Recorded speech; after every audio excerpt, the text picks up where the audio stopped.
Whether you're looking for answers to specific life questions or simply hoping to become the best version of you possible, welcome to the Mental Breakdown and Psychreg podcast, where we offer insight, information, and strategies based upon research and years of practice as psychologists.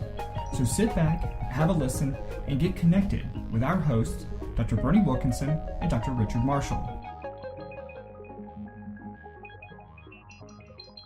Yesterday we talked about some of the challenges associated with making a diagnosis of bipolar disorder, but today we're going to talk about the challenges associated with treating bipolar disorder. Wow. Because this is just as great a challenge. That's right. They always say where the rubber meets the road is in treatment. Right. Okay. Yeah. But with bipolar disorder, getting to an accurate diagnosis is no easy matter. Right. Okay.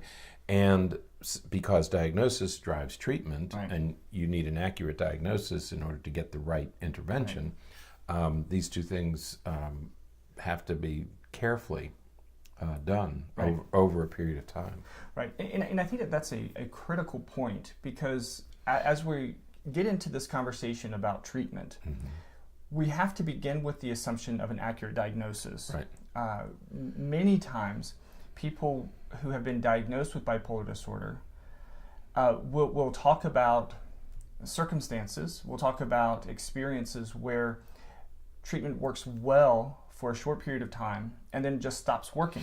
Mm-hmm. Anytime I hear that, whether it's with bipolar disorder, ADHD, anything else, depression, anything else, anytime I hear that, my radar goes up for, we got to make sure this is the right diagnosis. Right. Mm-hmm. Because if your diagnosis is correct, your treatment should be correct. It should work. It should be effective. Right. Right. Mm-hmm. It should be in line with what needs to happen. Right. If it's not, or if it's inconsistent, then either the diagnosis is wrong, or the treatment adherence is wrong. That's right. Either in schools they call it treatment fidelity. Fidelity. Intervention. Right. We always talk about fidelity. But what it is are you doing what you're supposed to do? Right. You know, when I worked in epilepsy clinics, we always would say that the major reason for incomplete seizure control was medication noncompliance. Right. People didn't want to take the medications, right, or they would take them incorrectly, or right, they would be taking the wrong one. And that was the major reason that people couldn't get complete seizure control, was medication right, noncompliance. I'm sure it's not just epilepsy. Right. High blood pressure. Mm-hmm. People die because they start to feel good. They mm-hmm, say, well, I'm fine. They stop taking the medication, then they start having strokes and heart attacks. Right. Okay. So you're right. It's either an inaccurate diagnosis and the wrong treatment, or accurate diagnosis, accurate intervention, but the intervention is not being done correctly. With fidelity. I'm not going to say that.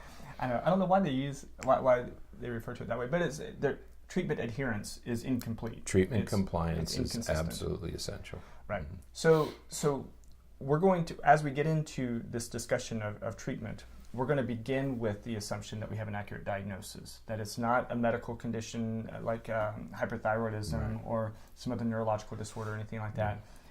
This is bipolar disorder, and so now we're going to get into treatment ideas. And we have the whether it's bipolar 1, bipolar right, 2, or cyclothymia, we've also done that differential diagnosis. Right. So we are reasonably sure now that we have an accurate diagnosis. Right. Okay, so then we move toward treatment.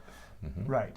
Now, unlike some of the other treatments, other conditions that we've talked about so far, with bipolar disorder, the first line of treatment is medication. Exactly, right. Mm-hmm. We talked about with depression, with depression, oftentimes you can do psychotherapy mm-hmm, first. You should do psychotherapy first. With anxiety, psychotherapy can be very effective. Right. Bipolar disorder is a different beast, and right, and medication is the first line of treatment. Exactly, right. Yeah, you have to stop these exaggerated mood swings. Right. Okay, that defines bipolar disorder are the mood swings, and especially problematic is the mania. Right. Okay, and so you need to get those stopped as soon as possible. Right. Mm-hmm. Now the gold standard, if we're going to refer to it that way, of medication for bipolar disorder is lithium. Bipolar type 1 mania is lithium. lithium is a salt, right? That's found naturally in the earth, and it's a natural element. The efficacy of lithium, like so many things in our field, which makes me insane, was found accidentally. Accidental discovery. There happens to be, there were these villages and towns that lived near, lithium resources, springs, and they would drink the water that had high levels of, relatively high levels of lithium in it. You have to be really careful with lithium, but and people noticed that hey, their mood. Everybody's in good mood. Well, not that they were in a good mood. They didn't have. Yeah, they were stable, emotionally stable. Right, and so they checked it out and they said, well, look, there's a lot of lithium in their water, and so that's how we get started. Lo and behold, lithium does a lot in the body, and again, we're not really sure which thing it is that it does that helps with bipolar, but it helps a lot of people. One of the things we talk about with bipolar disorder is, besides the mood swings and the search for mania, bipolar disorder has a tendency to distort your view of yourself and your view of others and your view of the world. Right. The biggest problem is it distorts your vision. Right. Okay. And the best example I heard is that medications are like glasses. They're like eyeglasses. Right. Corrective lenses, is that the medications give you a more accurate view of the world, of yourself and of your world. Right. Then you can begin the work, the other 4 components of treatment. Because with most of these disorders, and certainly bipolar's in this category, you need comprehensive treatment. Right. So there are 4 or 5 components to treatment. Once you have medication on board and you correct the view, then you can move on to the other parts of the intervention program that are going to be essential. Because medication alone isn't going to fix this. It's not going to cure it. What it's going to do is it's going to change your vision. Right. Right. So lithium, again, lithium is the main prescription glasses for bipolar disorder. There are some challenges with lithium because it is a salt, and so we have to be careful of the buildup in our body. And so it has a relatively small, narrow therapeutic index. Right. And so it's very easy for a person to be taking too little, and it's just not effective. Right. And more concerningly, taking too much, and they get into toxicity. But if it stays within that nice therapeutic range, it usually works pretty well for people. Right. You can tell if you're getting into the toxic range, you get the shakes. There's a lot of thirst involved because as it's salt, it will dry you out a little bit. And you get these really pronounced tremors that you just don't have normally. And so you have to be careful of those things. Right. And there's frequent blood tests that are used. And you have to check kidney function because unlike most other medications that are processed through the liver, lithium is processed through the kidneys, and so you have to make sure your kidneys are healthy. Yep, you got to make sure that, because, well, we'll talk about medication binding someday, how medicines bind to receptors, and everybody has different kinds and numbers of receptors, and so what doesn't bind is what causes the side effects, and so it's that would be an interesting topic. It would be. We could talk about, but we need visuals. Yes. I don't think, we couldn't do that without visuals. Yeah, we need visuals. Okay. So lithium is sort of the first line. Mainly targeting mania. Mainly, right. Now there are other medications. And there's a very broad class of medications called mood stabilizers. Yeah. But those mood stabilizers are medications that are originally housed in other categories. Right. So you had the anticonvulsants like Depakote, and other Tegretol, carbamazepine, right. Those are medications that fall within the anti-epileptic or anti-seizure, anti-convulsant medications, but they also have mood stabilizing effects. Again, accidental discovery. Right. We developed, the medications were initially developed to treat seizures, and lo and behold, we learned. I remember when Depakote, when because it was a newer anti-epileptic medication, and suddenly this psychiatrist giving it, and I thought, wait a minute, that's an anti-epileptic drug. And I said, yeah, but it has mood stabilizing properties, and I was surprised to learn that. Yeah. When I worked in this field in Texas, the neuropsychiatrist there relied on Tegretol, Right. but that was 20, 30 years ago, and he used anti-epileptic medications for to stabilize mood in teenagers. Right. Other mood stabilizers come from the category of antipsychotics. Antipsychotics, actually. So you have like things like Risperdal and Abilify and Geodone and Seroquel and some of those others that have a whole group of a whole nature of side effects themselves that are challenging and concerning because they primarily focus on dopamine and norepinephrine to an extent. But so you have a lot of movement side effects with those, and so you have to be cautious of that. But all of these medications, there's going to be blood work that's done to monitor blood levels to make sure that you're in the therapeutic range. Certainly that's the case with anti-epileptic medications. Routinely checked for, because you want to keep that medication in a range so that you have therapy with minimal side effects. Now, even though a person with bipolar disorder has depressive episodes, antidepressant medications should not be prescribed alone by themselves. In fact, if a person, we talked earlier this week about the possibility of a person presenting with a depressive episode, but the person really has bipolar disorder but hasn't had that initial manic episode yet, but they've had a depressive episode and they go to the physician and they are complaining about depression. Nobody has any Looks idea like depression. that there's that it's bipolar disorder. But so the physician prescribes an antidepressant like Paxil or Prozac or something like that. Many times the person will respond adversely to that and it could trigger a manic episode, and the person becomes very manic. Begins with hypomania usually, and then it works its way up to mania. When that's recognized, or maybe I should say before that's recognized, sometimes that could lead to or result in some of the things that we see related to the black box warning on antidepressants that suggests that people, especially younger people, teens and young adults, on antidepressants sometimes have an increased risk for suicidal ideation.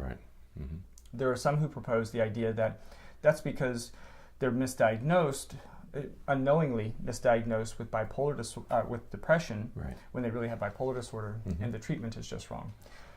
Nonetheless, the point for that is if that situation happens and the person is diagnosed with depression, experiences a manic episode after starting the antidepressants, that manic episode doesn't count for your diagnosis because it could just be a medication reaction. So we have to take off the medication and see if the person has another manic episode at some point. So that doesn't count as an initial manic episode. That's just counted as a adverse reaction to medication. Side effect of it's an adverse reaction to medication.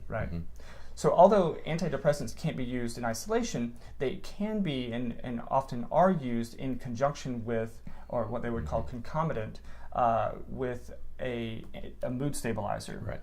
So if the person, we've talked about different iterations of the way that bipolar can present over the course of the week.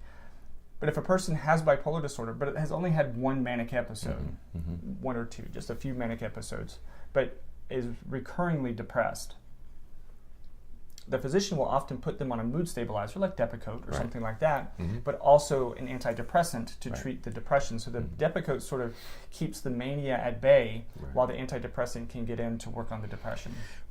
Yeah, we see that in children. That came out years ago, that if a child might have ADHD, and also it's very difficult to differentiate bipolar disorder from ADHD in children. Stabilize the mood first before you start it's the same thing.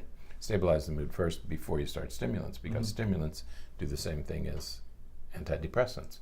If you stimulate, you can stimulate mania with a stimulant medication. So that's why this disorder is a little bit different from many others. Is you're always dealing with two things, and that's what you have to remember. That's what makes diagnosis difficult, and that's what makes treatment so challenging. Right, and that's how we get into a situation of what we refer to as polypharmacy. Right, that's right. With bipolar disorder, those with bipolar disorder are typically on multiple medications. You're typically going to be on at least 2. Right. Okay, and then other things might come up, and you need to be on a 3rd or a 4th, and then you have side effects, so you may be on a 5th. Right. It's a very challenging process. Mm-hmm.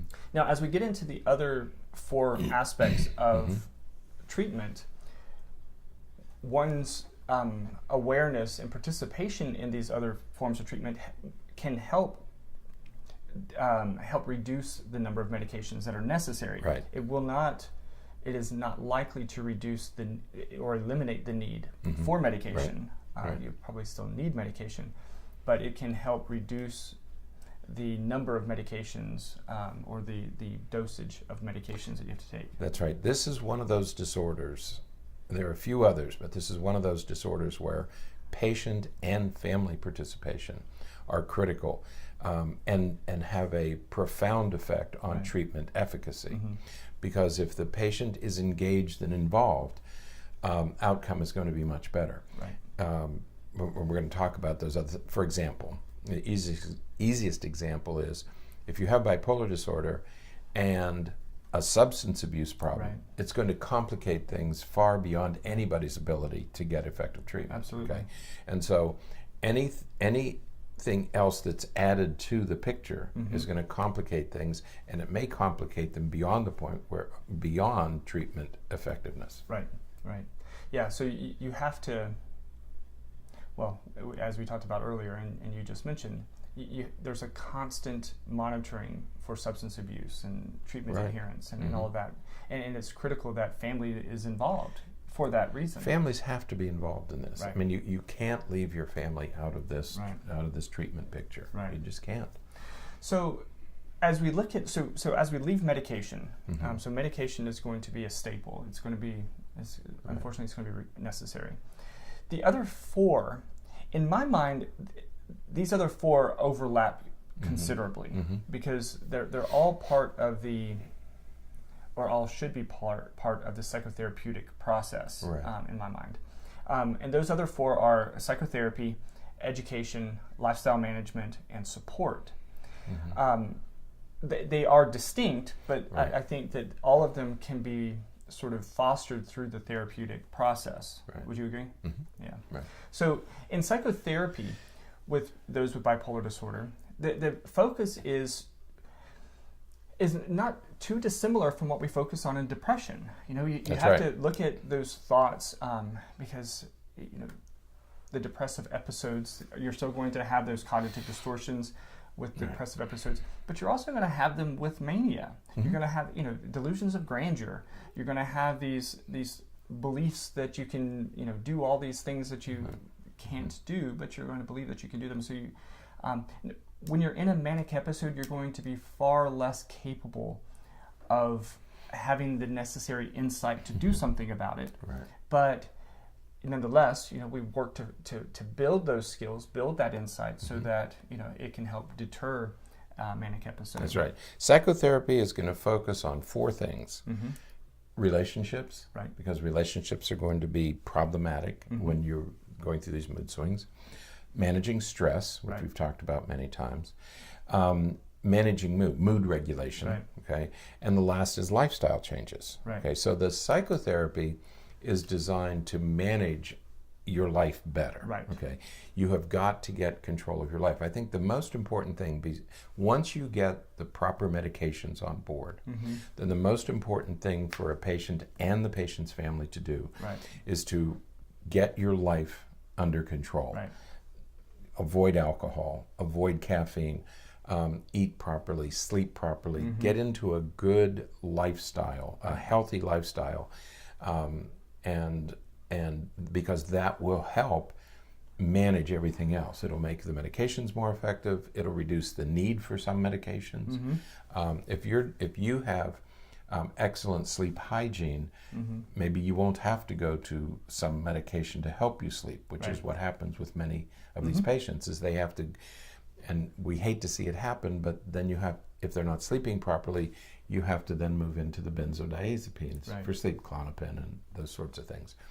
But if you have good sleep hygiene, there's a possibility you can avoid the need for that third medication. Okay, but this takes a lot of effort, and it's something that families need to be involved in because it's if you have a person in your house who has bipolar disorder, maybe everybody has to decide how they're going to use alcohol, or if at all. Maybe it's best to remove it from the house altogether. So, or sugar, or whatever else. Eating properly. If you have this, nutrition is going to be an important part of your lifestyle. But all these things come under the broad heading of psychotherapy. And that's exactly what I was saying, that they're all so interrelated, because one of the things that we do frequently with individuals with bipolar disorder is psychoeducation. You're really providing information about the disorder, about the condition, about the symptoms, about what's happening, so that the person better understands themselves and their symptoms. But what goes along with that is psychoeducation for the family. And that goes down to the support. That was the number 5 thing, the support. It is so important that the family understands what's going on, so that they can see the signs. Okay, this looks like we could potentially be on the path of getting into a manic episode, so let's help intercede and pull back some things so that we can hopefully prevent that from happening. If you know that if you see your loved one who has bipolar disorder and they're starting to stay up later at night and getting up earlier in the morning, so their sleep cycle's off, and they're starting to take on more and more tasks at work, or they're trying to they're starting to talk really fast, and all this. That's the time to say, if both people are educated as far as what's going on, they say, hey, you know what? You really seem to be getting revved up over the last couple of days. Let's go for a walk, and let's start pulling things down and doing some of those stress management things. That's right.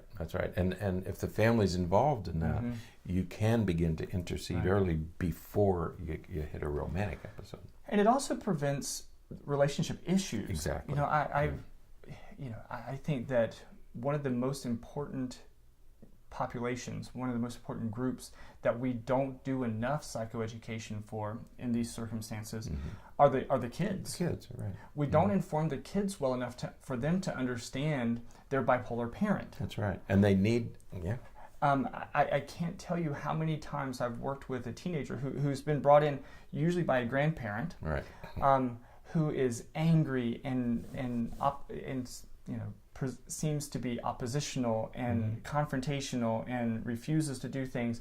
And as you get to know them and you're talking to them, you find out more that, so mom has bipolar disorder. And so the kids' behaviors mirror when mom's in these different phases. And he's much more oppositional when mom is acting this way. And so you provide some education, and the kid's like, oh, okay. I thought that my mom was just and then they'll say different words. But but it's if they don't understand, they just see their parent as being unreasonable, as being unpredictable, and they don't understand that. They'll say things like, "Well, my mom gets angry, but she takes it out on me." Well, that's not really anger, and she's not angry with you. So the child will react to what what the child thinks is happening. Okay. So you have to educate the children, and it's a tricky business because it's hard to tell a child your mother has a mental illness. So you have to be very, very careful. But you have to educate the family. It's the same with spouses in many cases. Many spouses really get shaken to the core when they realize that, so she's just not in a bad mood once in a while. I mean, how many times do they come in and say, "Oh, so that's a mental health issue. That's a medical condition that's making her like that. I thought that she was just being mean." So psychoeducation is of critical importance, and now getting to the 4th thing, the lifestyle. The staying on a good sleep cycle. Sleep routine is probably the most important thing that a person with bipolar disorder can do. I was shaking my head as you were talking, saying, in addition, except for medication, right, I think sleep hygiene is probably the second most important thing you can do. You have got, because remember we're talking about mood swings, we're talking about mood changes, and you want to get into a good life rhythm. Right. Okay. And sleep is a critical part of that rhythm. Absolutely. You have to sleep well. Right. Okay. And as you were talking earlier, you probably noticed my mind was wandering a little bit. I was thinking that if you had a serious terminal illness, you'd change your diet, you'd do absolutely everything you could, okay, to manage this. Right. Because if you don't, you're going to die. Right. Bipolar disorder, you're not going to die from it, probably. Hopefully. Right. But it's the same kind of thing. You have to be willing to make these lifestyle changes. You have to change. If your doctor said to you, you have diabetes, you would change the way you eat, you'd monitor your blood sugar, you'd start to exercise, you'd lose weight, you would do everything you're told to do, okay? Because if you don't, you're going to get very, very sick. Right. It's the same with bipolar disorder. Right. You have to do what is recommended. You have to do the treatment, and you have to do it faithfully, and you have to do it accurately, and you have to do it every day. Right. Okay. And sleep is where it begins. Right. You have to get good sleep habits. Absolutely. Whatever you have to do, you have to sleep well. Absolutely. So sleep is, sleep is. There's no way to you cannot overestimate the value of good sleep. Right. But the other thing, I remember back when I was teaching a course called Psychodiagnostics, I was teaching graduate level counselors to be how to make diagnoses. And whenever I got to bipolar disorder, I like showing videos and things like that so that we can see it. And there used to be this great video, and it was pulled off of YouTube, and I can't find it now. I've looked for it multiple times, but not recently, so maybe it's back up. But it was a great video because it was a graduate psychology student who was diagnosed with bipolar disorder during graduate school. And it's an interview, and she does a beautiful job of talking about it, knowing what it is and knowing, psychology the way that she does from majoring in psychology. And she talks about some of these things. And one of the things that was so very interesting and almost heartbreaking to hear is she talked about the importance of stress management. Right. She said, she's finishing up her doctorate. Did she finish it? I don't know. She was still in the process during the interview. But she was working towards her doctorate. But in it, she said, but I know that I'll never be able to work at that level because it's just too stressful. I know that if I start working at that level, then I will get revved into a manic episode. And she talked about things that had happened during her undergraduate career that took her from hypomania into mania and into a hospitalization. And she says that she is going to, though she's going to finish her doctorate, she said she'll always have to work at a bachelor's or maybe master's level, those types of positions, even though she has this education that is much higher than that. Prepared her to do far more. And while it was heartbreaking, it was so good to see, and I think that a lot of people should see that, because what she's saying is, I recognize that if my stress gets too high, it is not good for me. That's right. I'm going to become dysfunctional, and I'm going to decompensate and fall apart. And I can't allow that to happen. And so I'm going to make this sacrifice, this lifestyle decision, to not allow my stress to get to that level so that I can manage it better. And I thought it was a great example of what people have to do. That's right. You have to manage it. Right. I mean, I just can't stress it enough. But again, think of it in terms of diabetes or high blood pressure. You have to follow the doctor's orders. You have, and you have to live a life that enhances, assures, or complements everything else, so that you improve treatment efficacy. Right. And doing some of these lifestyle things, a healthy diet, healthy diets oftentimes includes low carb. That's right. I'm really interested in doing a study on the efficacy of a ketogenic diet with bipolar disorder. Right. There's just a lot of... Well, we use it for epilepsy, and right. it's effective with epilepsy. So you begin to wonder, would it work with the epilepsy medications work with bipolar disorder? We use anti-epileptic medications to treat it. And if we have a diet plan, a meal plan that works for epilepsy, might it also work for mood stabilizing? So I think that would be a fascinating study. But, so healthy diet, a rigid, good sleep routine, stress management, exercise, all of these lifestyle things are of critical importance. And if you can adhere to those things consistently, the need for medication is often decreased. Again, you may, as you said earlier, you may decrease the need for a sleep aid. You may decrease the need for that second or third or fourth medication to manage mood, because lifestyle is keeping those things in check for you. So it's so important. Right. But those are the 5 Well, the aspects. last one is support. Right. Getting the family stuff. Right. But also there are groups that can be helpful. Yeah. There are programs. There are things you can do. Access community helpers. Get the support that you need. Your family should be your first line of support. But you have coworkers, you have extended family, and if not, look for a group that meets to discuss, and you can get support and help from other people. So don't try to go it alone. I mean, this is one of those disorders where you shouldn't try to manage it on your own. Absolutely. You need your family support, you need extended family support, friends, relatives, anybody you can bring into this who can help you with the management of the symptoms. Okay, it's going to make it better. Absolutely. So when we talk about comprehensive treatment, this is one of those disorders where comprehensive treatment in these 5 components is absolutely essential. Right, absolutely. So, and always, if you have any questions, give us a call. Absolutely. We'll be able to guide you in the right direction. Absolutely. So, all right. Well, that is it for today then, and this week, I suppose. So, if you have any questions about bipolar disorder or any thoughts or stories you want to share, write to us, let us know. Anything that might be helpful for others. Yeah. All right. Until next time, stay happy, stay healthy, and don't forget to be afraid. Thanks for sharing this episode of the Mental Breakdown and Psychreg podcast.